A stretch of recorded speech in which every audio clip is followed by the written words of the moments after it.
Histoire d'animaux de la jungle à lire avec papa et maman.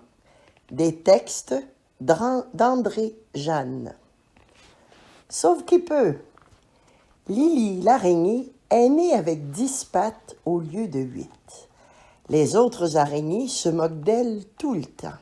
« Tu as trop de pattes, tu vas trébucher, rigole Léa. »« Tu es un 1000 pattes, pas une araignée, dit Luce. »« Tu écrases mes pattes, maladroite, crie Zoé. » Personne ne veut jouer avec Lily. Alors, elle reste dans son coin.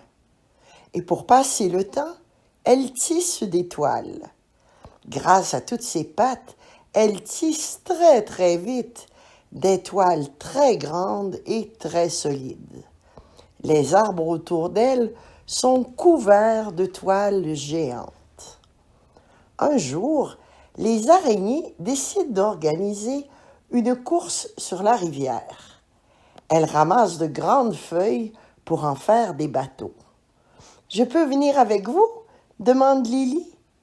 Mais personne ne lui répond. Cette fois, Lily ne veut pas rester seule. Elle est curieuse de voir comment la course va se dérouler et décide de suivre les autres en cachette. Les araignées mettent les feuilles à l'eau et sautent dessus. C'est parti! Les bateaux prennent de la vitesse. « Youpi !» crie Léa. « Super !» hurle Luce. « Plus vite !» ajoute Zoé. Lily court dans les herbes hautes le long de la rivière. Mais le courant est trop fort. Les bateaux tournent dans tous les sens. Les araignées paniquent. « Au secours !» hurle Léa. « Nous allons vers la chute !» s'écrie Luce. « On va se noyer !» ajoute Zoé. Lily va-t-elle aider ces araignées qui se moquent d'elle et ne veulent jamais jouer avec elle? Bien sûr, elle ne peut pas les laisser se noyer. Alors, elle tisse à toute vitesse une très longue toile qu'elle lance par-dessus la rivière. Juste à temps, tous les bateaux sont arrêtés par la toile. Les araignées rejoignent la rive, saines et sauves.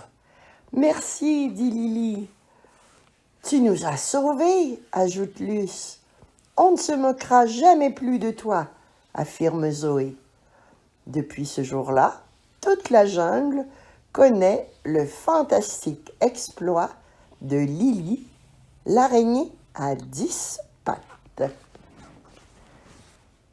Moi aussi, je veux voler. « Maman, je veux voler, dit Tim. »« Mais Tim, ça ne vole pas un singe. Pour voler, il faut des ailes et les singes n'en ont pas. » Mais Tim ne l'écoute pas. Il grimpe déjà sur un arbre et saute en battant des bras. « Ah !» Plaf! Il s'écrase sur le sol. Ouf! Il est tombé sur un tapis de mousse. « Oh, je dois monter encore plus haut. » Il grimpe au sommet d'un vieux temple et se lance de nouveau dans le vide. Aïe! Cette fois, Tim a atterri sur un porc-épic. « Je n'arriverai jamais à voler, se plaint-il. »« Je peux t'aider, propose un perroquet multicolore. »« Tu m'aideras à voler, demande Tim. »« Bien sûr, répond Arc-en-Ciel. Grimpe sur mon dos, accroche-toi, c'est parti. » Arc-en-Ciel et Tim s'envolent dans le ciel. Ils montent très haut au-dessus des arbres. Regarde Tim comme la jungle est belle vue d'ici. Mais Tim n'ose pas regarder en bas. Il ferme les yeux parce qu'il a peur. C'est bien trop haut. « S'il te plaît, Arc-en-Ciel, descendons. »« Tu es sûr? »« Oh oui, je n'ai plus du tout envie de voler. » Arc-en-Ciel pose doucement le petit singe sur le sol. Tim court retrouver sa maman en pleurant. « Mon pauvre chéri, le console-t-elle. Viens, je vais te montrer quelque chose. » Je vole, crie Tim en sautant de liane en liane. Sa maman lui a appris à voler, pas comme un oiseau dans le ciel, mais en se balançant d'arbre en arbre sous les feuilles qui forment un toit au-dessus de sa tête. Tim se sent protégé. Il est heureux. Enfin, il vole. Le ciel et les étoiles. Comme chaque soir, Théo le tigre se promène. Il aperçoit son meilleur ami, Ludo, le paresseux. « Bonsoir, Ludo. Pourquoi es-tu assis contre ce tronc d'arbre ?» demande Théo. « J'essaie de dormir, » lui répond Ludo. « Mais tu ne dors plus accroché à une branche, » reprend Théo. « Avec toutes ces feuilles, avoue Ludo, quand je m'accroche à une branche, je ne vois ni ciel, ni étoiles, et je n'arrive pas à m'endormir. »« Alors tu as décidé de dormir par terre, contre un tronc d'arbre. »« Oui, mais c'est encore pire, il fait tout noir. »« Pauvre Ludo, je vais t'aider à trouver une solution.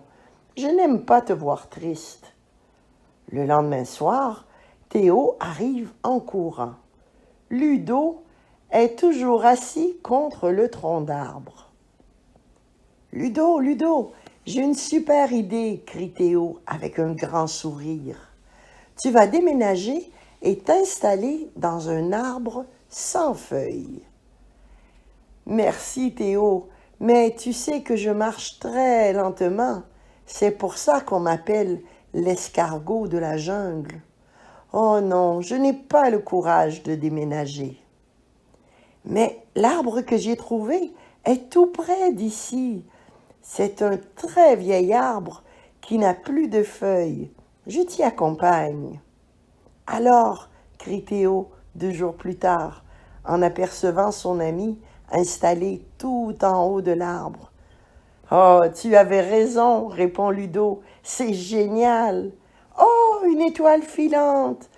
Je fais le vœu que tu restes mon meilleur ami pour toujours. »